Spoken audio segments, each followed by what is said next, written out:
जय हिंद दोस्तों। आज हम लोग बात करेंगे मुख्यमंत्री और उसकी मंत्रिपरिषद, CM and council of ministers. देखिए, जैसे कि हमने प्रधानमंत्री और मंत्रिपरिषद को देखा था सेंट्रल में, उसी के पैरेलल स्टेट में जो होता है मुख्यमंत्री और उसकी मंत्रिपरिषद होती है। जैसे सेंट्रल में संसद होती है और संसद में 3 पार्ट्स होते हैं, उसी प्रकार से स्टेट भी होता है। राज्य में भी विधानमंडल होता है, उसके भी 3 पार्ट्स होते हैं, राज्यपाल, विधानसभा और विधान परिषद। जो विधानसभा होती है, विधानसभा के बहुमत दल का नेता ही सीएम बनता है, मुख्यमंत्री बनता है। तो आज हम लोग उसी की बात करेंगे। सबसे पहले दो आर्टिकल याद रखना है, 163 और 164, 163, 164। जिस प्रकार से हमने सेंट्रल में देखा था प्रधानमंत्री के लिए आर्टिकल 74 और 75, उसी प्रकार से यहाँ पर आर्टिकल 163 कहता है कि राज्यपाल की सलाह के लिए एक मंत्रिपरिषद होगी, मतलब जिसमें मुख्यमंत्री और अन्य मंत्री शामिल होंगे। और 164 कहता है मुख्यमंत्री तथा अन्य मंत्रियों के बारे में सारे उपबंध बताए गए हैं, कौन नियुक्ति करेगा, कैसे नियुक्ति होगी, क्या कार्यकाल होगा, ये सब बताया गया। तो 163, 164 याद रखना। सबसे पहले जो मुख्यमंत्री होता है वो राज्य की कार्यपालिका का वास्तविक प्रधान होता है। जैसे सेंट्रल में जो कार्यपालिका होती है उसका जो वास्तविक प्रधान होता है वो प्रधानमंत्री होता है, और संवैधानिक प्रधान जो होता है वो प्रेसिडेंट, राष्ट्रपति होता है। उसी के पहले स्टेट में अगर हम बात करें तो राज्य की जो कार्यपालिका होती है उसका जो वास्तविक प्रधान होता है वो मुख्यमंत्री होता है, और उसके सपोर्ट में उसकी मंत्रिपरिषद होती है। तो सबसे पहले हम बात करेंगे मुख्यमंत्री बनने की क्या क्या एलिजिबिलिटी होती है, क्या योग्यताएं होती हैं, कौन व्यक्ति सीएम बन सकता है। तो सबसे पहला पॉइंट है सिटीजन्स ऑफ इंडिया, भारत का नागरिक होना चाहिए। सीएम बनने के लिए भारत का नागरिक होना चाहिए, 25 ईयर्स ओल्ड होना चाहिए, 25 वर्ष की आयु पूरी कर लिया हो, किसी लाभ के पद पर ना हो, पागल दिवालिया ना हो, और सबसे महत्वपूर्ण चीज़ है कि राज्य विधानसभा के बहुमत दल का नेता होना चाहिए। सेम चीज़ हमने प्रधानमंत्री में देखा था, लेकिन उसमें ये था लोकसभा के बहुमत दल का नेता, और इसमें है विधानसभा के बहुमत दल का नेता होना चाहिए। तो भारत का नागरिक हो, 25 वर्ष से अधिक आयु का हो, किसी लाभ के पद पर ना हो, पागल दिवालिया ना हो, और राज्य विधानसभा के बहुमत दल का नेता हो। ऐसा व्यक्ति मुख्यमंत्री बनने के योग्य होता है। बहुमत दल कैसे होता है, आपको पता है कि विधानसभा जैसे बनती है, हमने आपको पिछली वीडियो में बताया था विधानसभा कैसे बनती है। जैसे विधानसभा का जो चुनाव होता है वो चुनाव आयोग जो भारत का है वो चुनाव कराता है। हर जो एमएलए होता है कैंडिडेट अपने अपने क्षेत्र से चुनाव जीतता है, चुनाव जीतने के बाद विधानसभा हाउस जाता है, और विधानसभा हाउस में पहुंचने के बाद शपथ पत्र लेते ही विधानसभा का गठन होता है। जो विधानसभा में बहुमत होता है वो 50% प्लस वन का होता है।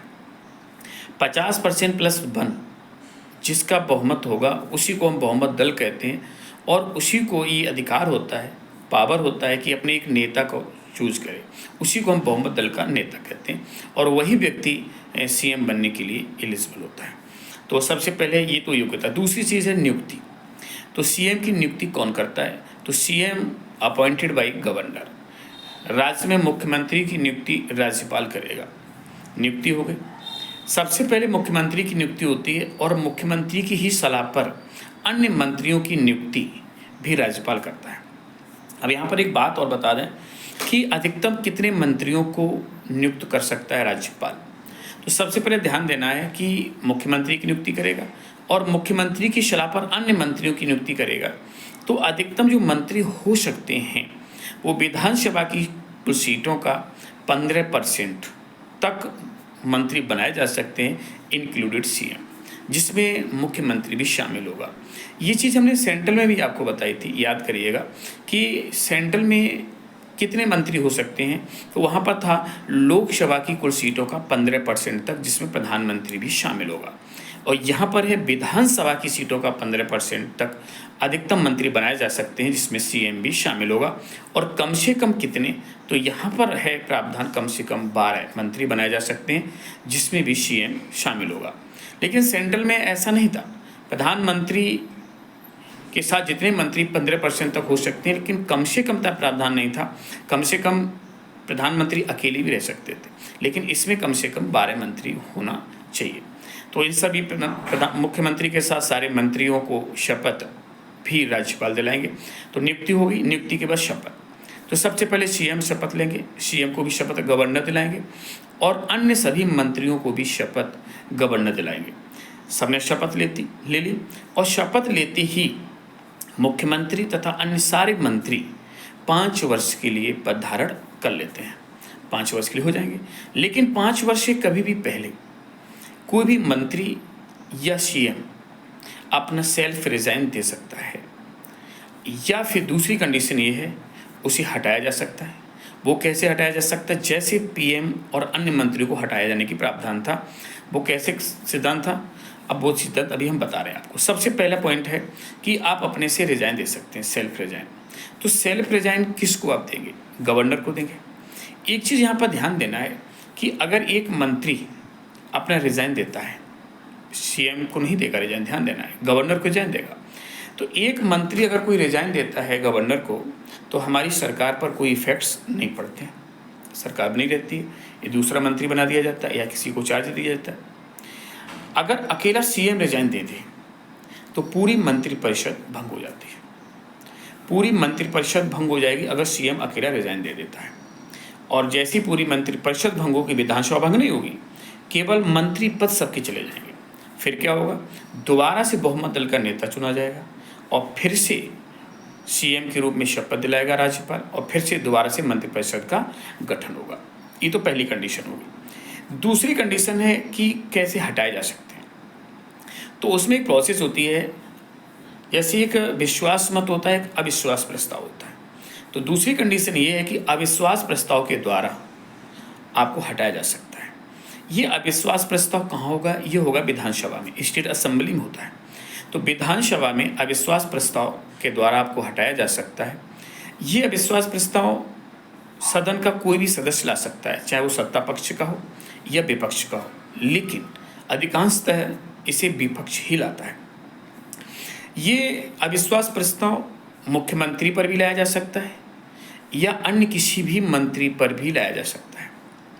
अगर अविश्वास प्रस्ताव सीएम पे लाया जाता है और अविश्वास प्रस्ताव पास हो जाता है, तो फिर जैसे आपने जब शपथ ली थी तो आपने एक विश्वास मत हासिल किया था 50% + 1 का, और अगर आप जब अविश्वास प्रस्ताव कोई भी सदस्य लाता है तो फिर सीएम को विश्वास मत हासिल करने के लिए कहा जाता है गवर्नर के द्वारा, और अगर उस दौरान सीएम अपना विश्वास मत हासिल कर लेते हैं 50% + 1 का, तो सरकार बनी रहती है, नहीं तो सरकार चली जाती है और सीएम को रिजाइन देना पड़ता है, पूरी मंत्रिपरिषद भंग हो जाती है।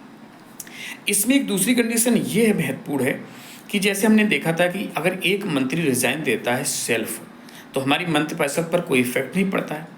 लेकिन इसमें कंडीशन है अविश्वास प्रस्ताव वाले में कि अगर किसी एक मंत्री पर भी अविश्वास प्रस्ताव पास हुआ, नॉन कॉन्फिडेंशियल प्रोसेस अगर कंप्लीट हुई हाउस में, तो इसकी जिम्मेदारी लेते हुए भी सीएम को रिजाइन देना पड़ेगा और पूरी मंत्रिपरिषद भंग हो जाएगी। ये विशेषकर हमें ध्यान देना है।